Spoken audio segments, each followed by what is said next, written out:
Oh yeah, there you are. I can't wait till we get rid of these masks. All right, sophomores, I want to take you over to the wall over here. This was due on Sunday night, but for those of you who did the Jonathan Edwards worksheet and you had to draw your picture, let's look at some.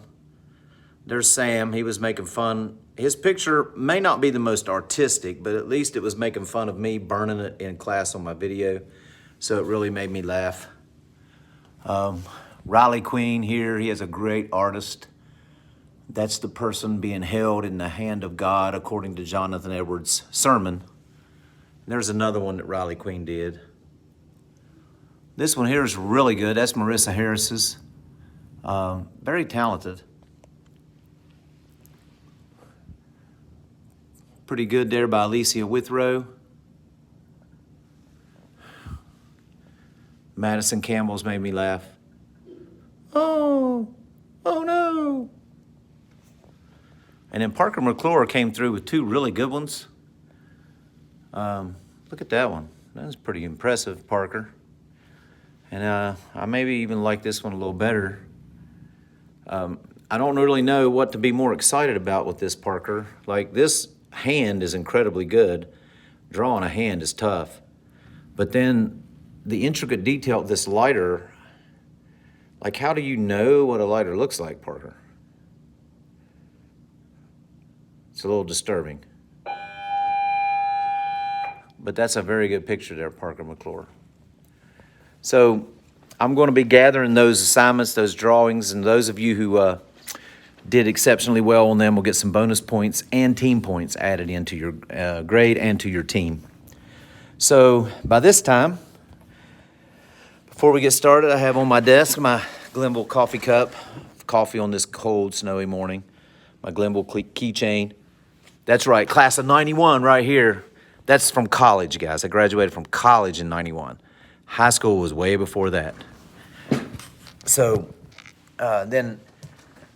and it took me 6 years too in college. I crammed my 4-year degree into 6.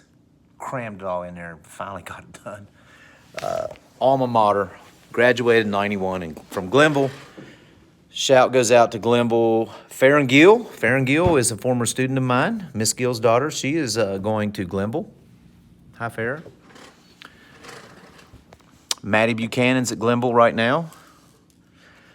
Emily Lewis is up at Glenville. So peace out to all you Millen Trail people at Glenville. Hope the semester is treating you guys well. All right, sophomores, we're starting a brand new unit this time. This unit is called Unit 4. I used to call it Conflict in the Colonies because we're going to show how the conflict with the colonies and the king in Great Britain starts to escalate a little bit and what are some causes that makes it do that. But I actually like to call Unit 4, I actually like to call it this instead. Unit 4, The Road to War. That's right, war's coming. You ever watch Game of Thrones? Winter is coming. Unit 4, war is coming. Yeah, for the British colonists, it started out with the Navigation Acts, those really silly laws. And then in this unit, we're going to learn how the French and Indian War and other wars that the British colonists had to fight for the king and more crazy tax laws placed on them. It's just going to lead to an explosion of war between the British colonists against their own country, their own king, called the American Revolutionary War. So, you should title these notes. Make sure you take good ones. Unit 4, The Road to War. War is coming. Now, you guys already should have, if you're following the order, you watched a video clip from The Patriot, Aim Small, Miss Small. You watched a little video clip from Twilight Saga, the werewolf Jacob and the vampire Edward. Both of them are in love with Bella. And I did that for a purpose. Because the French and Indian War, well, let's just explain that. Mel Gibson's character in that video clip where he went crazy and killing those British soldiers to free his son, that was during the American Revolutionary War. But 20 years before that, Mel Gibson's character fought in the French and Indian War. He fought for Great Britain, and he fought against the French and the Indians out on the frontier. That's where he learned those skills that helped him in that battle scene that you just watched. And then the other video I showed you, the Twilight, Edward, Jacob, both in love with Bella. I mean, when two guys like the same girl, there's going to be a fight. Put 'em up, put 'em up.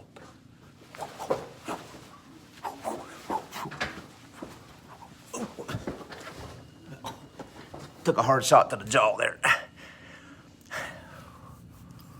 And I don't know if you watch Twilight movies or not. I don't know if you were on Team Edward's side, the vampires, or whether you like Team Jacob and the werewolves better. That really doesn't matter, but in colonial times, when two countries claimed the same land, there's going to be a fight. There's going to be a war.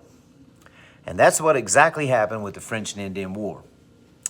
You see, England wasn't the only one who claimed land over here in the New World. Other countries of Europe did the same thing. And in fact, France did it. They put colonies in what is now Canada, which is above America, if you know your geography. In fact, one of Canada's biggest provinces, Quebec, the official language in Quebec is still French to this day. It goes all the way back to the French colonization, French colonies. And France also claimed that they owned part of the land in the Ohio River Valley, which would be, at this time in our history, in the 1700s, it would be the frontier, the great frontier where wild animals and Indians lived. Very few Europeans lived. But the French claimed that land. Well, England said, it's ours. We claimed that land before you did. And you know how people are. You can just see the countries and know, that's not yours, that's mine. Well, you didn't claim it first. I claimed it first, And so France and England are going to go to war over this territory that they both claimed was theirs out in the frontier. And the war is going to be fought, think about it, where? Is it going to be fought in England? No. It's going to be fought in France? Parlez-vous français? Oui, oui, oui, oui. No! It's going to be fought over here in the New World, in the Americas. So now, if you already know that, what English citizens are going to bear the brunt of this fighting? Yes, the British colonists who already lived over here. Yes, the British colonists are going to bear the brunt of this fighting. Now, before we get into that, hope you enjoyed those short video clips that you had to watch. But now let's take notes on this. First of all, we have to tell you, essential question number one. Let's take a really good hard look at this first of all. Wait a minute, before you write this down, I have to explain something to you. I was in college before I realized that the French and Indian War, now come on, now let me just ask you this. Who fought in the French and Indian War? You got an answer for me? Parker McClure, who is it? Yeah, when I was your age, I thought the French and Indian War was a war between the French and the Indians. I think I was in college, one of my 6 years of college, before I finally figured out that the French and Indians were on the same side in this war. No one ever told me. I felt ignorant. No one ever told me that. But no, seriously and truthfully, the French and Indian War, the French and the Indians were on the same side, okay? The French were actually, believe it or not, you'll learn here in just a minute in your notes, the Indians weren't too happy with the British settlers. A lot of the French settlers were closer to Indian groups than English settlers were. But the French and the Indians were on the same side, and they fought against the British in the French and Indian War. So let's clarify. The French and Indian War. Who's on this side? The French and the Indians. They're fighting on the other side, the English, the British.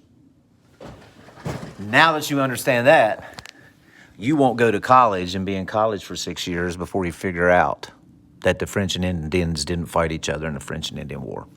It was also known as the 7 Years' War. Use your brain. How long do you think the war lasts? 7 years. That's why they call it the 7 Years' War. They didn't call it the 15-Year War. Oh my gosh. Sometimes I kill myself. All right, so let's go back to EQ number 1 then. We're going to talk about the English colonists and the Indians and how they looked at each other.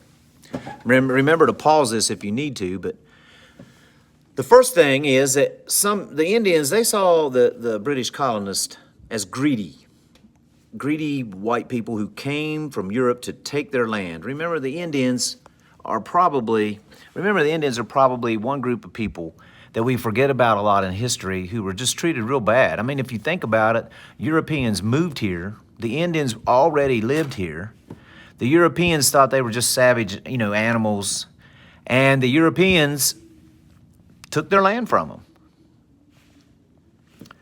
And I mean, I know the Indians fought back, but it doesn't take a rocket scientist to figure out bows and arrows against musket guns, black powder guns. You know who's going to win. Guns are always going to win out in a fight for that. But we really treated the Native American Indians poorly, I think. But the Indians saw the colonists as greedy, and you can understand why. Now, the colonists just saw the Indians as savages. They just saw them as, they didn't really look at them as equals. The colonists thought the Indians were savage animals, and they weren't truly, equally human beings. And that's kind of sad, because we know that even though the Native Americans were different at this time than the British colonists, but the Native Americans were every bit as human as anybody else. But the European colonists didn't really see them that way. Didn't see them as equal.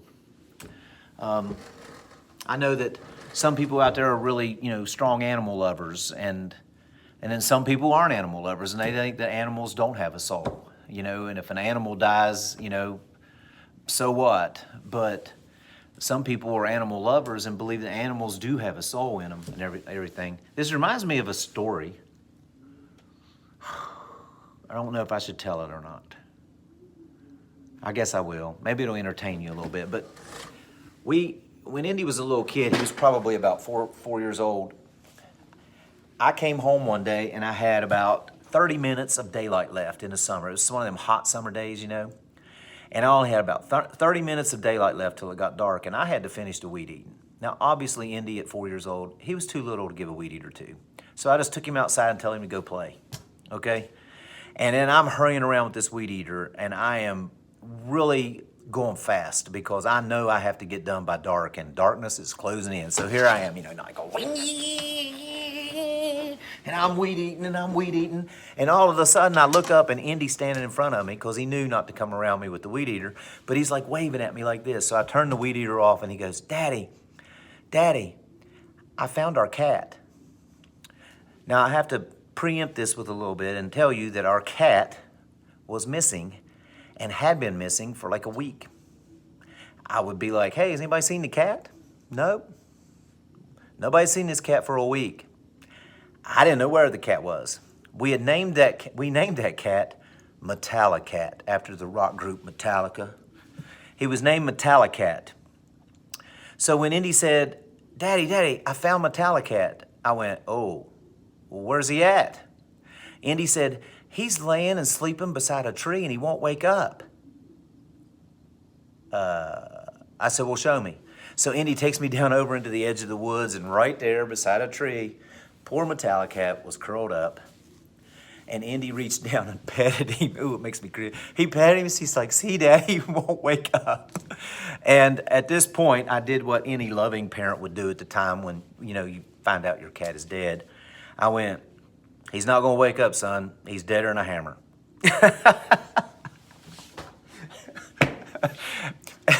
I took my foot and pushed him, and he was still curled up, he was rigor mortis had set in. He was stiff as a board, and he was like. So I really hated that, and I hated that for Indy because Indy, he liked cats, much like you, Will Clendenin. You love your cats. So I said, he's been dead for quite a while, Indy. I'm really sorry, man, but I'm gonna go back up here. I gotta finish my weed eating. I got about 15 minutes now, and I gotta finish weed eating. Well, Indy suddenly pulled on my pants leg. He's like, Daddy, and he had these great big old crocodile tears in his eyes, and he was like, Daddy, we need to bury him.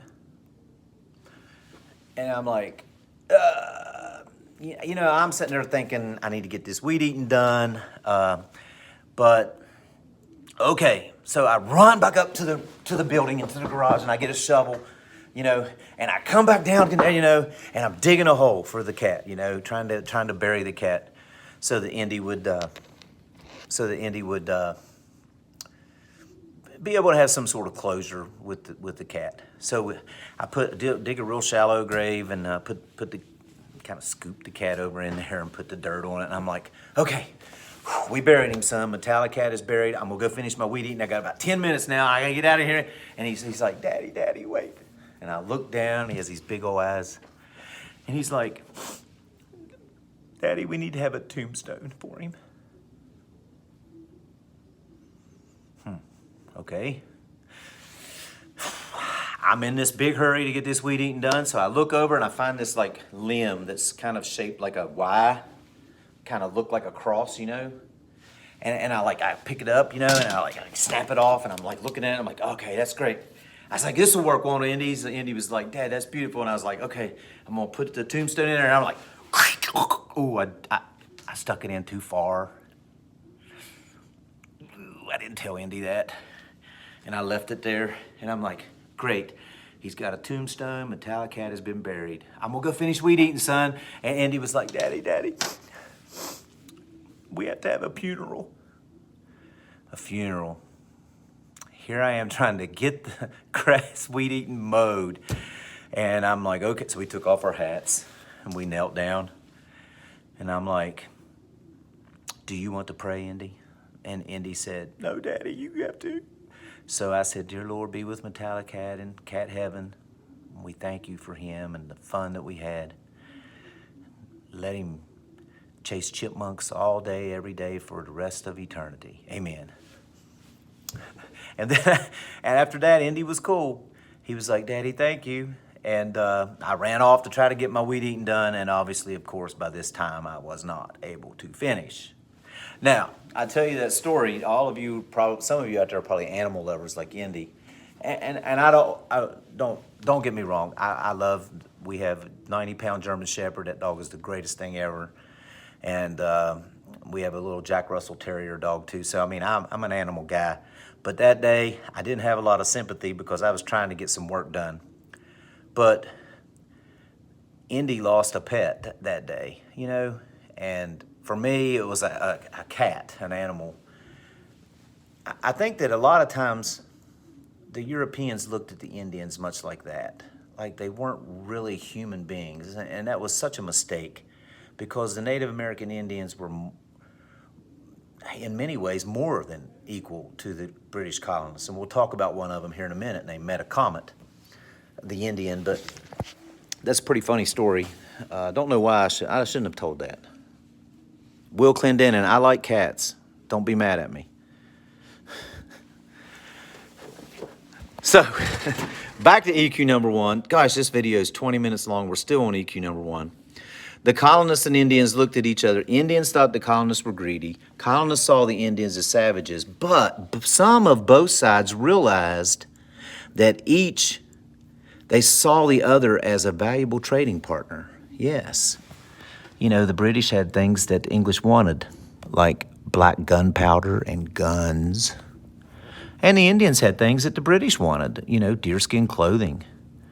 There were many things that the Indians probably had that the British wanted to trade for, and vice versa. So some of both sides realized, okay, we're two totally different groups of people here, but we can trade and coexist. That's the answer to EQ number 1, 3 parts. Now, EQ number 2. The French and Indian War was not the only war that the English colonists fought for Great Britain. And I just wrote down a couple of them. Queen Anne's War, King Philip's War, King George's War. But of course, the most important is one we're talking about now, the French and Indian War. Remember, France and Great Britain were arguing over land in the frontier that they boats that said was theirs.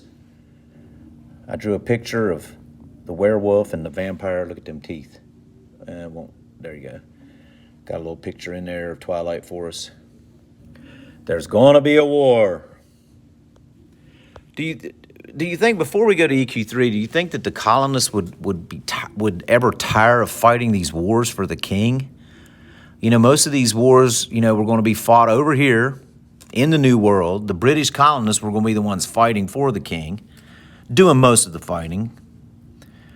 They had to wear on the English colonists a little bit. So when you talk about the French and Indian War, what were the results of it? Well, Great Britain won. That's what GB right there stands for, Great Britain, England. The British, a spot of tea. Great Britain won. So Great Britain won the war. They claimed the land in the frontier and said it was theirs. Get out, France. Great Britain, with this war, they gained all of the land east of the Mississippi River. I should have put a map right here to show you, but all of that land east of the Mississippi River in the New World was now controlled by Great Britain and the king. And Great Britain also took most of what was French Canada away from the French. Later on, we ended up giving it back to them, but at any rate, we took land in Canada from the French. One of the coolest movies I've ever seen was The Revenant. Maybe you've seen that movie, but it's about a lot of the fur trading, the French fur traders up in Canada. It's a really good movie, Leonardo DiCaprio in it. You could watch it sometime. And the last result was that, after this, there was no doubt. Great Britain was the man in North America. Okay, if you wanted to mess around in North America, if a country wanted to mess around and put colonies in North America, you were going to have to go through Great Britain. So now not only was Great Britain the most powerful country in Europe, they were also the most powerful country in control of the New World. But the English colonists were the ones that had to do all the fighting for the king once again. This gets under their skin a little bit. And it's going to get worse for them because I'm trying to show you, what I'm trying to show you is that eventually the wars are expensive. So the king had to pay for the war. So in order to do that, he's going to create more of these really dumb tax laws that the colonists are going to have to pay. So the colonists are going to be really upset with this. Now, there's some vocabulary words in here. First off is metacomment. Now, metacomment is an Indian chief, and he saw himself equal to the King of England.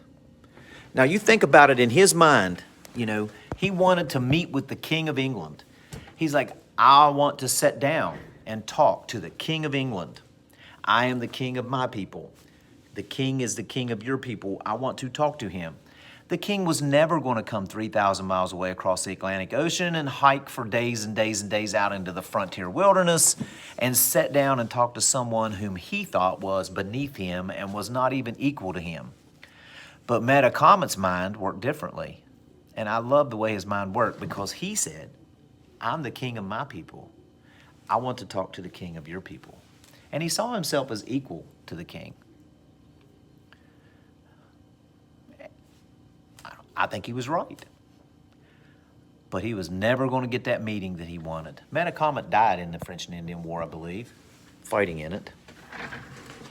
The next word here is militia.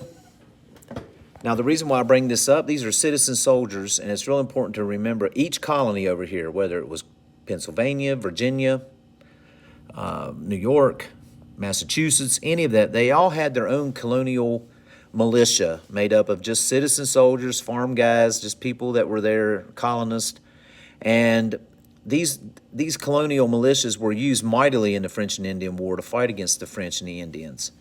Now, the king did send over some soldiers. He did send over some, but he wasn't going to send his whole army over here and leave England unprotected back in Europe. So he did send his army over here, but he used a lot of the colonial militia to help fight off the French and Indians in this war.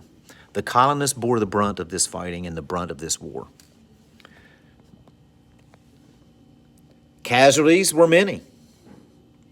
And casualties are three things: killed, wounded, or captured in war. That's a casualty. Killed, wounded, or captured in a war. Most of the British casualties in the French and Indian War were colonists who were these colonial militias fighting for the king, even though the king in England was 3,000 miles away across the Atlantic. About the time of the French and Indian War, a very famous figure named Ben Franklin. Yep, Ben Franklin. I think he's on the $100 bill. Contrary to popular belief, he was never president of the United States. Everybody always thinks Ben Franklin was. But by the time America became our own country, he was a little bit too old. But he really was a big influencer during the colonial time period, and he came up with this idea called the Albany Plan. Now, it was because they met in Albany, New York, and created this plan and talked about it. That's why he called it the Albany Plan. But it was a plan where Ben Franklin said, hey, look, the colonies, you need to unite and work together versus the French and the Indians on the frontier, or we're going to be destroyed. In fact, you know, this is where this little picture comes from, and you can see that it's a snake. Each snake is labeled like a colony: New York, Maryland, Vermont, and the New England colonies up there, Massachusetts, and all of that. You can see, you know, if you're divided, if the snake is cut up into pieces, you're dead. But if you would unite together, then you're going to be a formidable opponent. At this time in our colonial history, remember that New Yorkers saw themselves as New Yorkers, not Americans. Pennsylvanians saw themselves as Pennsylvanians, not Americans. Virginians were Virginians, and everybody was just bloodthirsty loyal to your own colony. And Ben Franklin was just trying to get them to see, you know, we're going to have to unite together to fight these French and Indians. And they proposed this little plan, and you can see from our notes, the Albany Plan was not accepted by the colonies. The colonists rejected it. They didn't really want, and in fact didn't work together very well during the French and Indian War with the other colonies. But later on, you know, Ben Franklin was able to use this 20 years later, and it's like, look, we've got to unite together again if we want to fight for our independence against Great Britain in the American Revolutionary War. Unite or die. And 20 years later, this Albany Plan is going to resurface again for the American Revolutionary War. Now, we talked about that land on the frontier that France and England were fighting over. Definition of the frontier is just unexplored land in the West at this time in our history. It was the unexplored land out there, the wild wilderness, basically. And at this point in time, the frontier where the French and the British were fighting over in the French and Indian War, it's where we stand right now here in West by God, Virginia, in the Ohio River Valley, Appalachian Mountains. Oh. Dun, dun, dun, dun, dun, dun, dun, dun, dun. Any Star Wars fans out there? That's right, that's Kylo Ren. If you watch the Star Wars movies, that's Kylo Ren. He is the Emperor's right-hand man. The king had a right-hand man. It wasn't Kylo Ren. It was General Edward Braddock. That's right. General Edward Braddock. Just to say that name sounds like a mean soldier right there. General Edward Braddock. Sounds like a tough guy. He was the king's Kylo Ren. If the king was the emperor in Star Wars, then General Edward Braddock is Kylo Ren.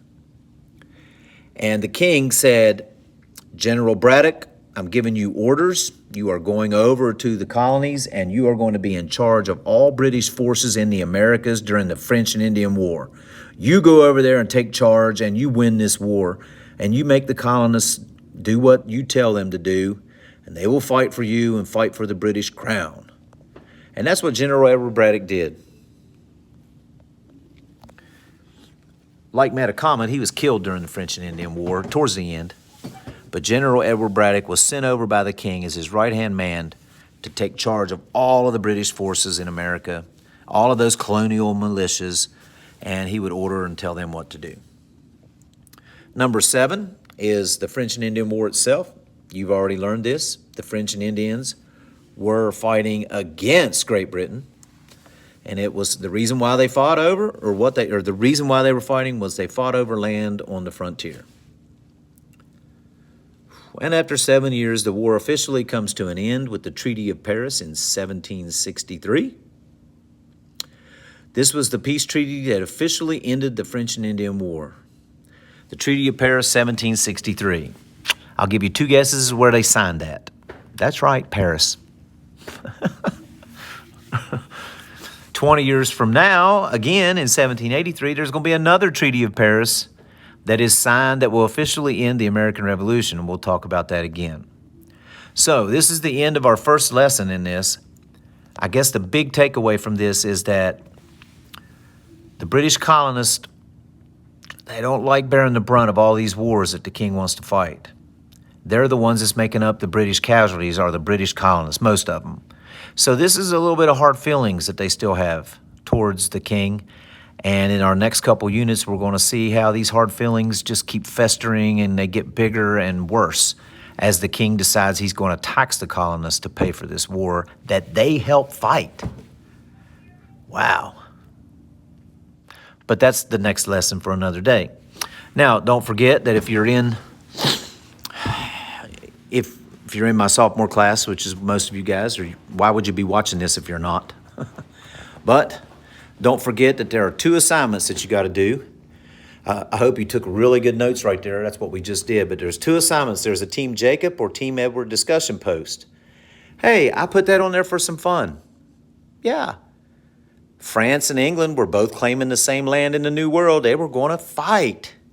Well, right here is Edward and Jacob. They both were in love with Bella. There's going to be a fight.